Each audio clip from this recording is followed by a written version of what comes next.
ഞങ്ങളുടെ കയ്യിലുള്ള മെറ്റീരിയൽ ഏതൊക്കെയാണെന്ന് പറഞ്ഞേ. എന്തെല്ലാം സാധനങ്ങൾ ഞങ്ങളുടെ കയ്യിലുണ്ട്?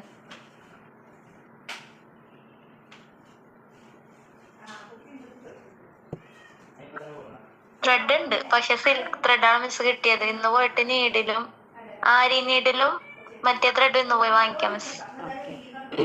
മറ്റേ ത്രെഡ് ഇവിടെ കിട്ടണില്ല. ഇതൊരു ഓണങ്കിറ മൂലയാണ് ഇവിടെ കിട്ടുള്ള.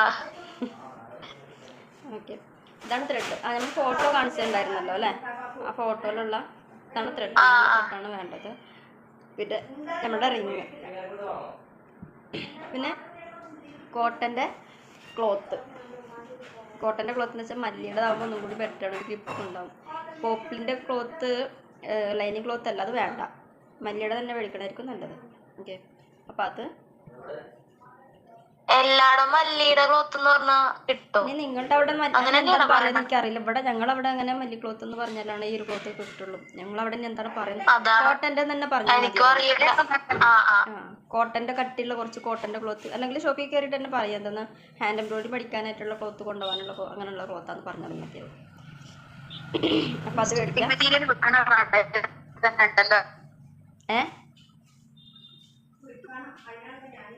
എന്താ പറഞ്ഞ?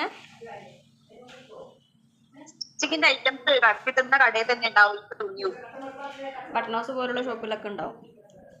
ഞാൻ അവിടുന്ന് വാങ്ങിയത്. ഇവിടെ അങ്ങനത്തെ ഒരു ഷോപ്പ് ഇല്ല മിസ്സേ. അല്ലേ പറഞ്ഞ ഓണം കേറാൻ മൂലയാണ്. ഞാൻ വീട്ടിൽ പോകുമ്പോഴേ ഇനി വാങ്ങിക്കാൻ പറ്റുള്ളൂ. പിന്നെ ചെറിയൊരു കത്രിക. പിന്നെ നമ്മുടെ ക്ലോത്ത് എങ്ങനെയാണ് ഈ റിങ്ങിനകത്ത് കയറ്റണത് എന്നുള്ള അതിൻ്റെയൊക്കെ വീഡിയോ ക്ലാസ് ആയിട്ട് തരാം. നമ്മുടെ ഈ ഒരു ലൈവിൽ മെയിനായിട്ടുള്ള കാര്യങ്ങൾ നമുക്ക് പറഞ്ഞാൽ മതി. അല്ലാത്തതൊക്കെ നമ്മൾ എന്ത് ചെയ്യാം, വീഡിയോ ക്ലാസ് ആയിട്ട് അത് വെക്കുന്നതും സെറ്റ് ചെയ്യുന്നതും പിന്നെ സ്റ്റാർട്ട് ചെയ്യുന്നതൊക്കെ ആയിട്ടുള്ളത് കറക്റ്റ് സൂം ചെയ്തിട്ടുള്ളൊരു വീഡിയോ ക്ലാസ് ആയിട്ട് തന്നെ തരാം. നമ്മുടെ ടെലഗ്രാം ആപ്പിലായിരിക്കും നമ്മുടെ വീഡിയോ വരാം, അതിൽ വെച്ചിട്ട് തരാം. നിങ്ങളിപ്പോൾ ഫസ്റ്റിൽ ചെയ്യേണ്ടത് ആര്യയുടെ ടീംസും ഉണ്ട്. ഇപ്പോൾ ആരി ക്ലാസ് മാത്രമായിട്ട് പഠിച്ചാൽ മതി എന്നുള്ള രീതിയിൽ വന്ന ആളുകളും ഉണ്ട്. നിങ്ങളിൽ രണ്ടും കൂടി പഠിക്കണം എന്നുള്ള ആഗ്രഹത്തിൽ വന്നവരുണ്ട്. അപ്പോൾ ആര്യയുടെ ആളുകൾ ആദ്യം ചെയ്യേണ്ടത് എന്താണെന്ന് വെച്ച് കഴിഞ്ഞാൽ, നമ്മുടെ ഈ നീഡിൽ കാണാൻ പറ്റുന്നുണ്ടോ? നമ്പർ കാണാൻ പറ്റുന്നുണ്ടോ? ആ നീഡിൽ വാങ്ങിച്ചിട്ട് റിങ്ങിൽ എന്താ പറയുക, ക്ലോത്ത് വെച്ച ശേഷം ആ ക്ലോത്ത് ഇവിടെ സൂചിയുടെ ഈ കൊക്കി ഭാഗം ഉണ്ടല്ലോ, ഇങ്ങനെ നിൽക്കുന്ന ഈ കൊക്കി ഭാഗം ഉണ്ടല്ലോ, അതിനെ നമുക്ക് ഓപ്പോസിറ്റായിട്ട് അങ്ങോട്ട് നിർത്തി വെക്കാം ഇങ്ങനെ. അതിനുശേഷം നേരെ ക്ലോത്തിൻ്റെ നേരെ കുത്തിയിട്ട് അങ്ങനെ നേരെ തന്നെ എടുക്കാൻ പറ്റുന്നുണ്ടോ എന്നുള്ളത് നോക്കാം. മനസ്സിലായോ? അങ്ങനെ നേരെ തന്നെ എടുക്കാൻ പറ്റില്ല. അപ്പോൾ ഈ സൂചി മേടിക്കാൻ വേണ്ടി പറഞ്ഞത് എന്തിനാണെന്ന് വെച്ച് കഴിഞ്ഞാൽ, നമുക്ക് പഠിക്കാൻ നേരത്ത് ഈ സൂചിയുടെ ഈ മേലെ ഭാഗം കുറച്ച് തടി വരുന്ന ഭാഗമാണ്. ഇതിൻ്റെ തന്നെ മരത്തിൻ്റെതുണ്ട്. ആ മരത്തിൻ്റെ സൂചി വാങ്ങിക്കുമ്പോൾ ചെയ്യാൻ എളുപ്പമാണ്. പക്ഷെ അത് എന്താ പറയുക, ഈ ഇവിടെ താഴത്തെ ആ ഒരു മെലിഞ്ഞ റൗണ്ടില്ല, അത് തന്നെയാണ് മേലേക്കും വരുന്നത്. അതുകൊണ്ട് പഠിക്കാനായിട്ട് പറ്റില്ല, ചെയ്യാൻ എക്സ്പീരിയൻസുള്ളവർക്ക് ചെയ്യാൻ എളുപ്പമാണ്. ഓക്കെ, അപ്പം നമുക്ക് ഈ സൂചി താഴേക്ക് കുത്തി കഴിഞ്ഞാൽ എങ്ങനെ അതിൻ്റെ മേലേക്ക് വരാം എന്നുള്ളതാണ് ആദ്യം നമ്മൾ പഠിച്ചെടുക്കേണ്ടത്. നൂലുമലല്ലാതെ കൈകൊണ്ട് നമ്മളിത് ആദ്യം കുത്തിയിട്ട് മേലേക്ക് വരില്ല അല്ലേ? അപ്പോൾ വീണ്ടും അതിൻ്റെ വരുത്തിക്കാം. ശേഷം ഈ തടിയുള്ള ഭാഗം വരെ കുത്താം, താഴേക്ക് തടിയുള്ള ഭാഗം വരെ കുത്തി ഇറക്കാം. അതിന് ശേഷം നമ്മുടെ സൂചിനെ മെല്ലെ റൊട്ടേറ്റ് ചെയ്യുക, സൈഡിലേക്ക് തിരിക്കുക. എന്നിട്ട് ഇങ്ങോട്ടേക്ക് ഇപ്പുറത്തെ സൈഡിലേക്ക് സൂചിനെ ഇങ്ങനെ വലിച്ച് വെക്കുക. വല്ലാണ്ട് വലിക്കണ്ട, ചെറുതായിട്ടുള്ളൊരു വലിയിൽ ഇങ്ങനെ വെക്കുക. എന്നിട്ട് മെല്ലെ മേലേക്ക് എടുക്കുക. അങ്ങനെ പറ്റുന്നുണ്ടോ എന്നുള്ളത് നോക്കാം.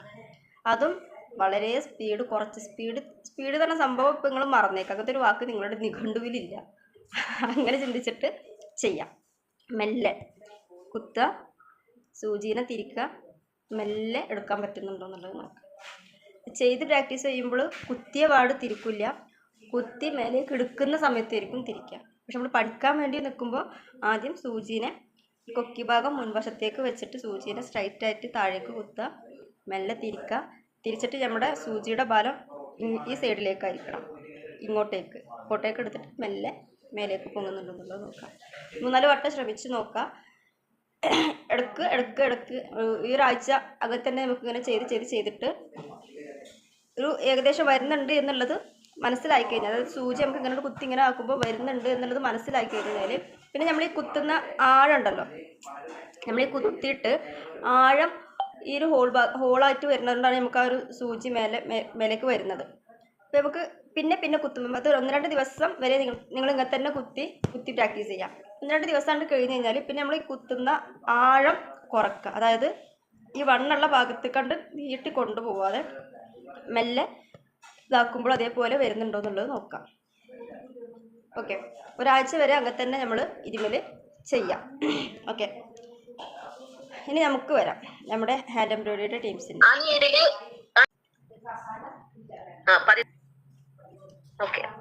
ഇനി നമ്മുടെ ഹാൻഡ് എംബ്രോയിഡറി ആളുകൾക്ക് ഹാൻഡ് എംബ്രോയിഡറി ചെയ്യാനും സ്റ്റിച്ചിങ് ആവട്ടെ, ഹാൻഡ് എംബ്രോയിഡറി ആവട്ടെ, ആരി വർക്ക് ആവട്ടെ, എന്താവട്ടെ, ഈ തുണി എന്താണോ, നൂലെന്താണോ, സൂചി എന്താണോ നമ്മളതൊക്കെ ജസ്റ്റ് നമ്മളൊന്ന് അറിഞ്ഞിരിക്കണം.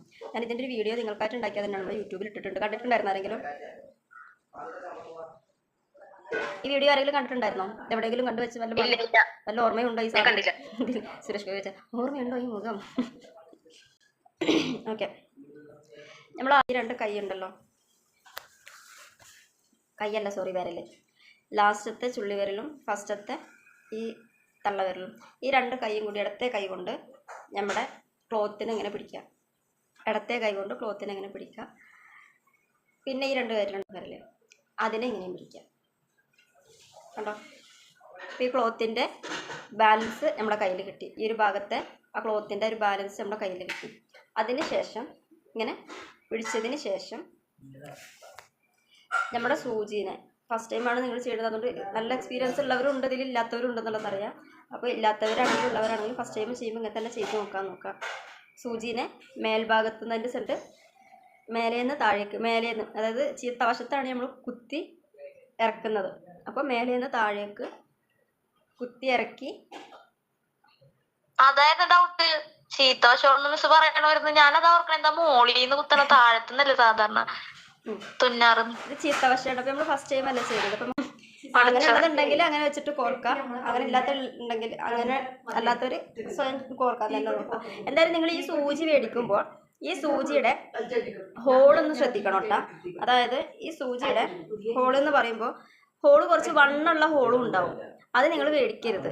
കാരണം നമ്മൾ തുന്നി വരുമ്പോൾ ഈ ഹോള് ഈ 2 സൈഡിൽ ഇങ്ങനെ കൂർപ്പോടെ കുറച്ച് വണ്ണുള്ള ടൈപ്പ് കിട്ടും. അതായത് അപ്പോൾ നമ്മൾ കയറി ആ സൂചി മേടിച്ചാൽ എളുപ്പമായാലോ പെട്ടെന്ന് കോർക്കാൻ പറ്റുമല്ലോ എന്നുള്ള രീതിയിൽ നിങ്ങളത് മേടിക്കും. അങ്ങനെ മേടിച്ച് കഴിഞ്ഞാൽ നമുക്ക് നമ്മുടെ ഇനി വരുന്ന സ്റ്റിച്ച് ചെയ്യും. അതായത് ഹാൻഡ് എംബ്രോയിഡറി തുന്നുന്ന സമയത്ത് നമ്മുടെ ക്ലോത്ത് അത് ആകെ ചീത്തായി വരും.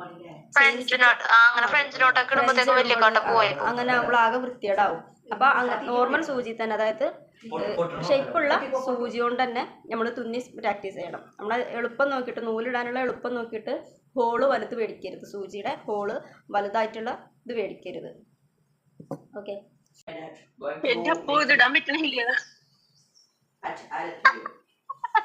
അതാ ഞാൻ ചോദിച്ചത് എങ്ങനെ ഇടുന്നത്. ഓക്കെ, എന്റെ അടുത്ത് വലിയ ഹോളായിരുന്നു, മിസ് ഒഴിവാക്കാൻ പറയുമ്പോ ഞാൻ ഒഴിവാക്കി ചെറുതെടുത്തു. അയ്യോ കുറച്ച് മണി ഇത് കണ്ടോ മിസ് ഇത് കണ്ടോ സൂര്യന്റെ ഹോള് കുട്ടികളെ വിട്ടാക്കി വാങ്ങിച്ചിട്ട് റണ്ണിങ് സ്റ്റിച്ച് ഒക്കെ ചെയ്യാൻ. പക്ഷെ എന്താണെന്നറിയോ, നമ്മുടെ ക്ലോത്തിന്റെ ആ ഒരു കടഭാഗം ഇറങ്ങി താവുമ്പോഴേക്കും നമ്മുടെ ക്ലോത്തിന്റെ അവിടെ എന്താവും, ലൂസാവും ചെയ്യും. ഒരു ഹോള് വലുതായ പോലെ സ്റ്റിച്ച് ലൂസ്. ഇതിപ്പോ നമ്മുടെ ആര്യയുടെ സൂചിയാണ്. ആര്യയുടെ സൂചി ഞാൻ ഇങ്ങനെ വെച്ചപ്പോൾ ഒന്നും അറിയുന്നില്ലല്ലോ. ഞാൻ ജസ്റ്റ് ഒന്ന് കുത്തി ഇറക്കി, ഇങ്ങനെ വെച്ചപ്പോൾ ഒന്നും അറിയുന്നില്ല, കുത്തി ഇറക്കിയ ഒരു ഭാഗമാണത്. ഒന്നും അറിയണില്ലല്ലോ. ഇതന്നെ കുറച്ചുകൂടി ഇറക്കിയിട്ട് ഞാൻ ചെയ്തപ്പോൾ കണ്ടില്ലേ, ഇതേപോലെ ആ തടിയുള്ള ഭാഗത്ത് നമ്മൾ ക്ലോത്ത് ഒന്നാമത് നമ്മൾ റിങ്ങിലിട്ടിട്ട് റിങ് വലിച്ച് ടൈറ്റാക്കി വെക്കണതാണ് ഈ ഭാഗം. അപ്പോൾ അവിടെ ഇങ്ങനെ ഹോളായിട്ട് കാണും. നോർമലായിട്ട് കുത്താണെങ്കിലും ഹോളായിട്ട് കാണും. ഓക്കെ, അപ്പോൾ നോർമൽ സൂചി തന്നെ ചെയ്യാൻ നോക്കാം. ഇത് ശ്രദ്ധിക്കാം. ഇങ്ങനെ തന്നെ വെച്ചതിന് ശേഷം ഇതിലിപ്പോൾ നമ്മളൊരു ബാലൻസോ കാര്യങ്ങളോ ഇല്ലാണ്ടാണ് ഇപ്പോൾ ചെയ്യുന്നത് കേട്ടോ. കുത്തി ഇറക്കിയതിന് ശേഷം തൊട്ട് പുറകിൽ നിന്ന് വീണ്ടും കുത്തുക. സൂചിനെ കുത്തി മേലേക്ക് എടുക്കുക. അതിനുശേഷം വീണ്ടും തൊട്ടപ്പുറത്ത് നിന്ന്. അപ്പോൾ അങ്ങനെ നമുക്ക് ചെയ്യുമ്പോൾ ഒരു ബാലൻസ് കിട്ടില്ല. തുടക്കക്കാർക്ക് പ്രത്യേകിച്ചും ഒരു ബാലൻസ് കിട്ടില്ല. ഇതൊന്ന് അങ്ങോട്ടും ഇങ്ങോട്ടും ചെരിഞ്ഞും ചാഞ്ഞിട്ടൊക്കെ ആയിരിക്കും വരാം. അങ്ങനെ വന്നാലും കുഴപ്പമില്ല. നിങ്ങളത് ഇവിടുന്ന് ഇവിടം വരെയാണ്ട് ഫില്ലാക്കി കൊണ്ടുവരാം. അതിനങ്ങനെ സ്റ്റിച്ച് ചെയ്തിട്ട് നിങ്ങൾക്കുണ്ടല്ലോ ഒരു എളുപ്പം. ഇങ്ങനെ ഇങ്ങനെ ഇങ്ങനെ ഇങ്ങനെ ഇങ്ങനെ കൊണ്ടുവരുന്നൊരു എളുപ്പമുണ്ടല്ലോ. സൂചിന് ഇങ്ങനെ കൊടുത്തിട്ട് വലിക്കണം. അങ്ങനെ ചെയ്യണ്ട. ഫസ്റ്റിലെ സ്റ്റിച്ച് അങ്ങനെ ചെയ്യണ്ട. നിങ്ങൾ ഇങ്ങനെ തന്നെ വേറെ വേറെ വേറെ ആക്കിയിട്ട് തന്നെ കൊണ്ടുവരാം. ഇങ്ങനെ ഇറക്കിയിട്ട് താഴേന്ന് വലിക്കുക, താഴേന്ന് മേലേക്കും വലിക്കുക. അങ്ങനെ തന്നെ കൊണ്ടുവരാം. എന്നാലേ നിങ്ങൾക്ക് ആ ഒരു സ്റ്റിച്ച് ചെയ്ത് വന്നു കഴിഞ്ഞാൽ അത് മൊത്തത്തിൽ ലൈന് നിരപ്പ് കറക്റ്റായിട്ട് വന്നിട്ടുണ്ടോ അതോ ചെരിഞ്ഞും ചാഞ്ഞിട്ടോ. കാരണം ഇത് നമ്മൾ ലൈൻ ഇട്ടിട്ടില്ല, ഒരളവ് മാർക്ക് ചെയ്തിട്ടില്ല, ഒന്നും ചെയ്തിട്ടില്ല. നേരെ നമ്മളുടെ ഒരു ഇഷ്ടത്തിനാണ് ഒരു തുന്നയാണ്. അപ്പോൾ അത് നമുക്ക് കൈ വഴങ്ങുന്നുണ്ടോ എന്നുള്ളത് അറിയാൻ വേണ്ടിയിട്ടാണ്. അപ്പോൾ അതുകൊണ്ട് ഒരു എളുപ്പമാർഗ്ഗവും ഇതിൽ കൊടുക്കരുത്. നമ്മൾ 2 കൈയും സൂചി നൂലും തുണി മാത്രമേ ഉണ്ടാവുള്ളൂ. ഒരു റിങ്ങോ ഒരു സ്കെയിലോ ഒരു മാർക്കോ ഒന്നുമില്ല. അതുകൊണ്ട് തന്നെ സൂചിയുടെ എളുപ്പപ്പണി ഉണ്ട്, അതും ചെയ്യരുത്.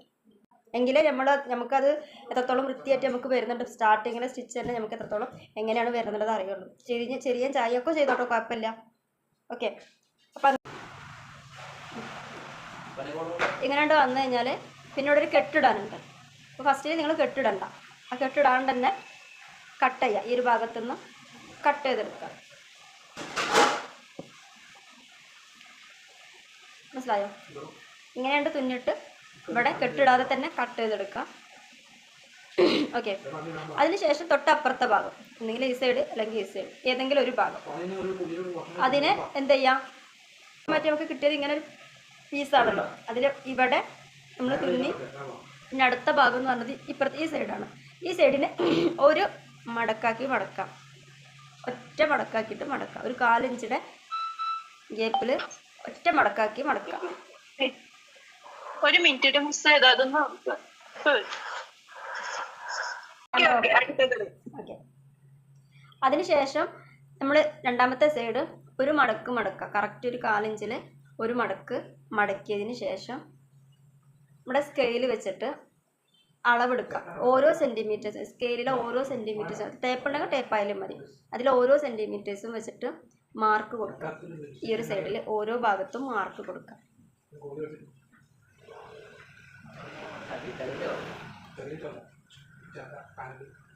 ഇങ്ങനെ മാർക്ക് കൊടുക്കുക. ഒരു മടക്ക് മടക്കും വേണം കേട്ടോ. നമ്മൾ ആദ്യം ഒറ്റ മടക്കാക്കി മടക്കുന്ന, എന്നിട്ട് മാർക്ക് കൊടുക്കണം. അങ്ങനെ ഓരോ ഭാഗത്ത് എവിടെയാണ് എൻ്റെ തുന്നൽ വരേണ്ടത് എന്നുള്ള മാർക്ക് കൊടുക്കണം. ഓരോ സെൻറ്റിമീറ്റേഴ്സിൻ്റെ മാർക്ക് കൊടുക്കുക. എന്നിട്ട് നമ്മൾ ഇവിടെ തുന്നിയതുപോലെ തന്നെ ആ ഓരോ സെൻറ്റിമീറ്റേഴ്സ് നമ്മൾ മാർക്ക് കൊടുത്തിട്ടുണ്ടല്ലോ, അവിടെ ഓരോന്നിലും കുത്തിയിട്ട് ഇറക്കുക. ബേക്കിൽ നിന്ന് കുത്തുന്ന സമയത്ത് എവിടെയാണോ നമ്മൾ മാർക്ക് കൊടുത്തത് അതിലേക്ക് മേലേക്ക് കുത്തിയിട്ട് മേലേക്ക് എടുക്കുക. വീണ്ടും അടുത്ത മാർക്കിലേക്ക് ഇറക്കി കുത്തുക. വലിച്ചതിന് ശേഷം വീണ്ടും ബേക്കിൽ നിന്ന് കുത്തുമ്പോൾ നെക്സ്റ്റ് മാർക്കിലൂടെ മേലേക്ക് എടുക്കുക. അങ്ങനെ ഈ ഒരു ലൈന് ഇവിടെ നമ്മൾ എന്ത് ഉപയോഗിക്കണില്ല, റിങ് ഉപയോഗിക്കണില്ല, മറ്റൊരു എളുപ്പവഴി ഉപയോഗിക്കണില്ല. അങ്ങനെയാണ്ട് കുത്തിയിട്ട് രണ്ടാമത്തെ ഭാഗം ഫിനിഷ് ചെയ്യാം. ഇനി മൂന്നാമത്തെ ഭാഗം വരുമ്പോൾ ഇങ്ങോട്ടേക്ക് എത്തുമ്പോഴേക്കും മൂന്നാമത്തെ ഭാഗമാവും. മൂന്നാമത്തെ ഭാഗം എത്തുമ്പോൾ നമ്മൾ ചെയ്യേണ്ടത്, ഇവിടെ നമ്മൾ ഒരു മടക്കല്ലേ മടക്കിയിട്ടുണ്ടായിരുന്നത്, ഇവിടെ 2 മടക്ക. ആദ്യം ഒരു മടക്ക് മടക്കുക, അതിന് ശേഷം വീണ്ടും ഒരു മടക്ക് മടക്കുക. എന്നിട്ട് 1/2 സെൻറ്റിമീറ്റേഴ്സ് വീതം, നമ്മളിവിടെ 1 സെൻറ്റിമീറ്റേഴ്സിലാണ് മാർക്ക് ചെയ്തത്. ഈ ഭാഗത്തുമ്പോൾ 1/2 സെൻറ്റിമീറ്റേഴ്സ് വീതം മാർക്ക് കൊടുക്കുക. ഈ ഒരു ഭാഗത്തെ സ്റ്റിച്ചിനും ഈ ഒരു ഭാഗത്തെ സ്റ്റിച്ചിനും തമ്മിൽ മാറ്റമുണ്ട്, കണ്ടില്ലേ? ഇവിടെ നമ്മൾ ഒരു സെൻറ്റിമീറ്ററിലാണ് മാർക്ക് കൊടുത്തത്. ഇവിടെ 1/2 സെൻറ്റിമീറ്ററിൽ ചുറ്റോറും മാർക്ക് കൊടുത്തതിന് ശേഷം തുന്നി വരാം. ഇവിടെ ചെയ്ത് അതേപോലെ തന്നെ മേലേന്ന് താഴ്ത്തിയിട്ട് തൊട്ടടുത്തത് 1/2 സെൻറ്റിമീറ്റർ ഉണ്ടല്ലോ അതിലേക്ക് കൊണ്ടുവരാം. പിന്നെ തൊട്ടപ്പുറത്തുനിന്ന് വീണ്ടും ഇറക്കുക. അങ്ങനെ ഫുള്ള് ഈ ഒരു ലൈന് ഫുള്ളായിട്ട് തുന്നി. അതും കഴിഞ്ഞ് ഇപ്പുറത്തേക്ക് വരുമ്പോൾ നാലാമത്തെ ഭാഗത്തുള്ള സമയത്ത് നമ്മളിവിടെ ചെയ്തതുപോലെ 2 മടക്കാക്കി മടക്കാം. അതിനുശേഷം സ്കെയിൽ വെച്ചിട്ട് സ്ട്രൈറ്റായിട്ടൊരു ലൈൻ വരക്കാം. നീളത്തിൽ സ്ട്രൈറ്റായിട്ടൊരു ലൈൻ വരക്കാം. ആ ലൈനിൽ നമ്മൾ ചെയ്യുന്നത്, ഇവിടെ നമ്മൾ റണ്ണിങ് ആണ് ഓടിച്ചത്, ഒരു നിരപ്പില്ലാത്ത രീതിയിലാണ് റണ്ണിങ് ഓടിച്ചത്. ഇവിടെ നമ്മൾ റണ്ണിങ് തന്നെ ഓടിച്ചത്, വലിയ റണ്ണിങ് ആണത്. വലിയ റണ്ണിങ്ങിൽ നമ്മൾ എന്തല്ല, അതായത് ലോങ് റണ്ണിങ്ങിൽ ഒരു അളവോട് കൂടിയിട്ടാണ് നമ്മളിവിടെ ആ റണ്ണിങ് ഓടിച്ചത്. ഇവിടെ ചെയ്തതോ ഷോർട്ടായിട്ടുള്ള റണ്ണിങ് തന്നെയാണ്. അതിനും ഒരു നിശ്ചിത അളവിലാണ് നമ്മൾ ആ റണ്ണിങ് ഓടിച്ചത്. ഏതിലും അര സെൻറ്റിമീറ്റേഴ്സിലാണ് നമ്മൾ ഈ റണ്ണിങ് ഓടിച്ചത്. 4ാമത്തെ ലൈനിൽ നമുക്ക് ആദ്യ അളവിടുമ്പോൾ 1 സെൻറ്റിമീറ്ററിൽ ഇടാം, രണ്ടാമത്തെ അളവ് അര സെൻറ്റിമീറ്ററിൽ, വീണ്ടും 1 സെൻറ്റിമീറ്ററിൽ, വീണ്ടും അര സെൻറ്റിമീറ്ററിൽ, അങ്ങനെ 1 അര 1 അര 1 അര എന്നുള്ള രീതിയിൽ മാർക്കിട്ട് പോവാം. കണ്ടോ? ഇങ്ങനെ മാർക്കിട്ട് പോയിട്ട് അതിലൂടെ തുന്നാം, ഓരോ മാർക്കിലൂടെയും തുന്നാം. അപ്പോൾ കറക്റ്റ് അളവിൽ നമുക്ക് റണ്ണിങ് കിട്ടും. അങ്ങനെ ഈ 4 വശവും ഫില്ലാക്കാം. ചെറിയൊരു ടിഷ്യൂടെ അത്ര ഉള്ളൊരു ക്ലോത്ത് എടുത്തിട്ട് ഈ 4 വശവും ഒരു ടൂളും ഒരു സ്പീഡിലോ അല്ലെങ്കിൽ ഒരു എളുപ്പപ്പണിയോ ഒന്നും ഇല്ലാത്ത രീതിയിൽ ഈ 4 വശവും തുന്നി കറക്റ്റ് ആക്കിയിട്ട് ഇന്ന് നിങ്ങൾ ഇതിൻ്റെ ഒരു ഫോട്ടോ ഗ്രൂപ്പിലിടാം. ആർക്കൊക്കെ ഇത് ക്ലിയർ ആയിട്ട് വരുന്നത് എന്ന് കരുതി നിങ്ങളിത് വല്ലാണ്ട് മോശമാക്കരുത് എന്നുള്ള രീതിയിൽ ഇന്ന് മണിക്കൂറുകളോളം ഇരിക്കരുത്. നിങ്ങളുടെ ആ കൈവഴക്കം മൊത്തം ഇതിൽ വരണം. നിങ്ങളിപ്പോൾ ഏത് സ്റ്റേജിലാണ് എന്നുള്ളത് ഇതിൽ അറിയാൻ പറ്റും. ഓക്കെ, ഒരെണ്ണം തെറ്റി അതോ ഇവിടുന്ന് ഞാൻ തെറ്റി ആയിക്കട്ടെ തുണിക്കട്ടെ എന്നുള്ള രീതിയിലൊന്നും കളിച്ചിട്ട് അത് മാറ്റി വെച്ച് അടുത്ത ക്ലോത്ത് എടുത്തിട്ടൊന്നും കളിക്കരുത്. ആ ഫസ്റ്റ് നിങ്ങൾ ആ തൊട്ട ക്ലോത്ത് ഫോട്ടോ ഗ്രൂപ്പിലയക്കാം. ഇത്രേ ഉള്ളൂ ഇന്നത്തെ ക്ലാസ്. ഈ ക്ലോത്ത് ഏതായാലും വേണ്ടില്ല, കുഴപ്പമില്ല. നമ്മൾ റിങ്ങിലേക്ക് മാറ്റുന്ന ക്ലോത്ത് വൈറ്റ് എടുത്താൽ മതി. ഫസ്റ്റിലെ റണ്ണിങ് മുതൽ നമ്മൾ റിങ്ങിൽ വെച്ച് തുന്നല്ലോ, അത് വൈറ്റിലായാൽ മതി.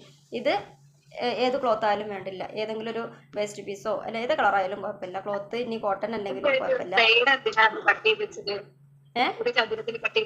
നമുക്കിത് അങ്ങനെ മടക്കാൻ വേണ്ടി ആ മടക്ക് വരുമ്പോ കറക്റ്റ് ആയിട്ട് ആ 4 മൂലയും കറക്റ്റ് ആയിട്ട് വരാൻ വേണ്ടിയിട്ടാണ്.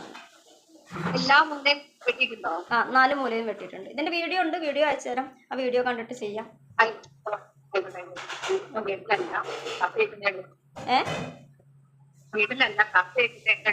ഓക്കെ അവകാശം ചെയ്താൽ മതി, തീർത്തില്ല.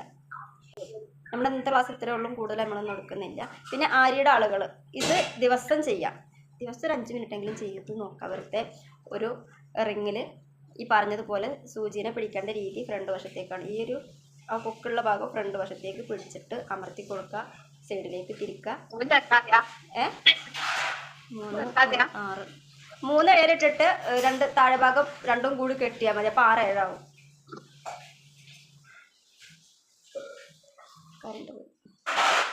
അങ്ങനെ ആയാലും മതി. ഓക്കെ, ഇത് ചെയ്യാൻ മറക്കരുത് കേട്ടോ. ദിവസം അത് ചെയ്തുകൊണ്ടിരിക്കണമെങ്കിൽ നമ്മളിത് ഇതിൽ നീ നൂലിട്ടിട്ട് ചെയ്യുമ്പോൾ നമുക്ക് എന്താ പറയുക സ്പീഡ് ഇങ്ങോട്ട് കിട്ടുള്ളൂ. മറ്റേത് ആ സമയം വെച്ച് നമ്മൾ നൂലിട്ടിട്ട് ഈ സൂചി ഇങ്ങോട്ട് കിട്ടുന്നില്ലല്ലോ വെച്ചിട്ടിരുന്ന് കളിക്കേണ്ടി വരും. അപ്പോൾ ഇപ്പം തന്നെ അത് ഒരു ദിവസം ഒരു 5 മിനിറ്റെങ്കിലും അത് പ്രാക്ടീസാണ് ഇതിന് വേണ്ടത്. പ്രാക്ടീസ് ചെയ്തുകൊണ്ടേ ഇരിക്കണം ഈ ഒരു സാധനം.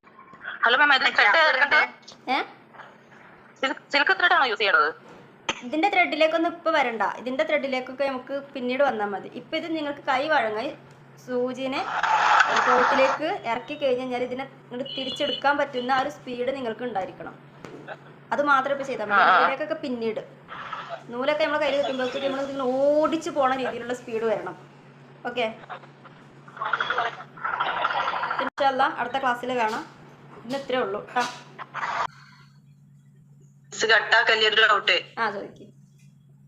പിന്നെ ഈ ആര്യ സൂചിന്റെ ആ കൊളത്ത് ഭാഗം നമ്മളെ ഫേസിനോട് ചേർന്നിട്ട് ഓപ്പോസിറ്റ് ആണ് വെക്കേണ്ടത്. അതായത് ഇങ്ങനെ ഈ കൊളത്ത് ഇപ്പൊ എന്നെ കാണിച്ചത് ഈ കൊളത്ത് ഭാഗം നമ്മളെ ഫേസിന്റെ എങ്ങോട്ട് ഈ കത്തിരിയുടെ നമ്മുടെ ആര്യയുടെ സൂചിയുടെ കൊളുത്ത് ഇങ്ങോട്ടാണ് കണ്ടില്ലേ? അപ്പൊ ആ കൊളുത്തിനെ നമ്മുടെ ഫേസിന്റെ നേരെ ഓപ്പോസിറ്റ് വെച്ചിട്ട് ഇങ്ങനെയാണ് വെക്കേണ്ടത്. എന്നിട്ടാണ് കുത്തിയിട്ട് കുറച്ച് ഇറക്കിയിട്ട് തന്നെ കുത്താം. എന്നിട്ട് സൈഡിലേക്ക് തിരിക്കുക. എന്നിട്ട് നമ്മൾ പൊക്കുന്ന സമയത്ത് നമ്മുടെ ബാലൻസ് ഇങ്ങോട്ടേക്ക് ആയിരിക്കണം. അത് കുളത്തിന്റെ ബേക്കിലേക്ക് ആയിരിക്കണം. പൊക്കുന്ന സമയത്ത് നമ്മുടെ ബാലൻസ് മൊത്തത്തിൽ അവിടെ നമ്മളിങ്ങനെ നേരെ കുത്തി ഇങ്ങനെ ഇറങ്ങി പോകുന്ന സമയത്ത് കുത്തി മേലേക്ക് ഇങ്ങനെ തന്നെ ഇതിന്റെ ഞാനിപ്പോ നമ്മൾ ഓപ്പോസിറ്റ് ഇരിക്കുന്നതിന്റെ പേരിൽ ഞാനിപ്പോ ഇവിടുന്ന് ലെഫ്റ്റിൽ മേലേക്കാണ് കയറേണ്ടത്. ആദ്യം സ്ട്രൈറ്റ് ആയിട്ട് കുത്തുക, ലെഫ്റ്റിലേക്ക് തിരിക്കുക, എന്നിട്ട് റൈറ്റിലേക്ക് ബാലൻസ് കൊടുക്കുക, മേലേക്ക് കയറ്റുക.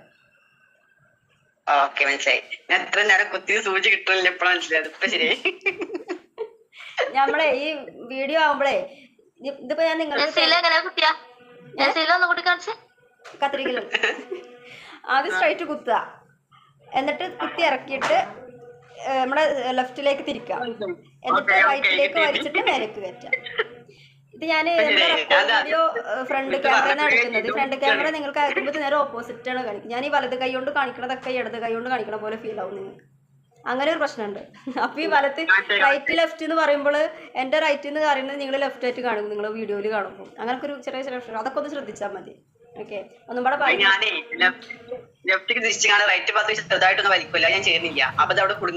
ബാലൻസ് നല്ല വലിക്കല്ല, ചെറിയൊരു ബാലൻസ് റൈറ്റിൽ കൊടുത്തിട്ട് സ്ഥിരം ചെയ്യാം.